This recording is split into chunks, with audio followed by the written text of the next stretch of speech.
Hey there. We are about to enter the holidays, and so I thought it was a good opportunity to hone in on giving and how we can build giving into our budgets and how we identify where to give, the tax benefits of giving. So, first of all, how do you build it into your budget? If you want somebody that really wants to give but never really can feel like you have the ability to because you live paycheck to paycheck, I would encourage you to sit down and take a look at your budget. We've talked about how to budget before in previous videos about identifying every single dollar. Giving is one of those things that goes in as on the fixed side of your expenses. If it comes out first, you will find that your discretionary expenses will just adjust. They will have to. In the same way we add in gym memberships or new car payments, your regular other spending adjusts to what you identify as your fixed expenses. So that's first. So how do you build it in? You build it in by making it a fixed expenses. And then how do you get started? Sometimes you may have a goal to give 10% of your income, but that seems like a really big number. So I would encourage you to start off small. It's not a race to see how fast you can do it, but you want to build it in maybe starting with 25 bucks a month. Start giving 25 bucks a month. Do that for a month or 2 months or 3 months, and then increase it to 50 bucks a month and do that for a little bit, and then increase it to 100 bucks a month and do that for a little bit. And you might find that you never miss the $25. You don't miss the $50. You don't miss the $100. And if you stair step yourself into it, it's the same way we can approach saving. But if you stair step your way into it, before you know it, you may be at your 10% goal. It may take you a year to get there, and that's okay.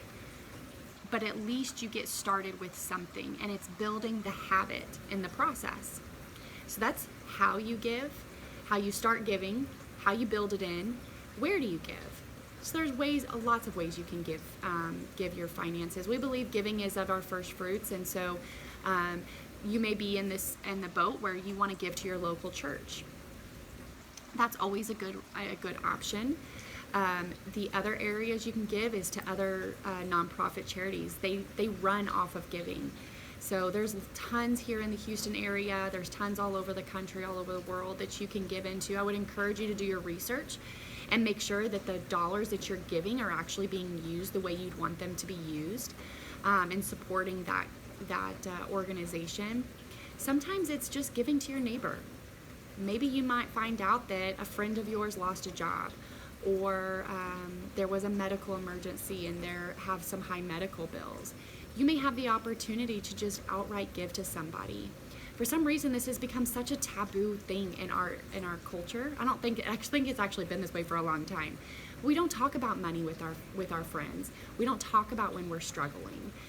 If you're in that position, I would encourage you to be open and share with those around you, because you may find that people want to support each other. We want to come around and encircle each other and lift each other up when they're struggling.